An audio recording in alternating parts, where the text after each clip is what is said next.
ৰাতিপুৱাই সাজি কাচি ওলালোঁ টাউনলৈ বুলি, মানে মোৰ ক্লাছ ওলাই। আজি আকৌ আমাৰ বৌভাগৰ জন্মদিনো দেই। আহোঁতে সৰুকৈ কিবা গিফ্ট এটা লৈ আহিছিলোঁ।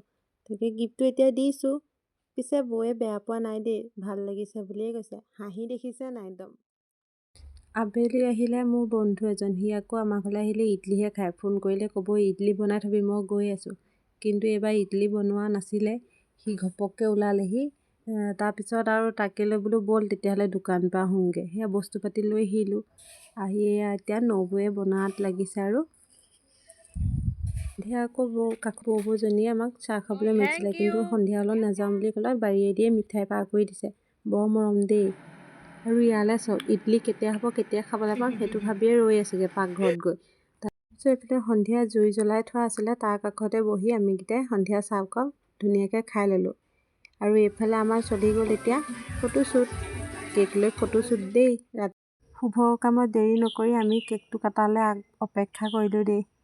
আৰম্ভ কৰি চাওঁ কেকটো কাটিবলৈ বুলি। তেওঁ পিছে অকল আমাকে খুওৱা নাই দেই কেকটো কাটি। ইয়াত দেখিছেই নহয়, বাকীখিনি মই নকওঁ আৰু। কেক বুলি ক'লে জানো অকণমানে জুৰিব।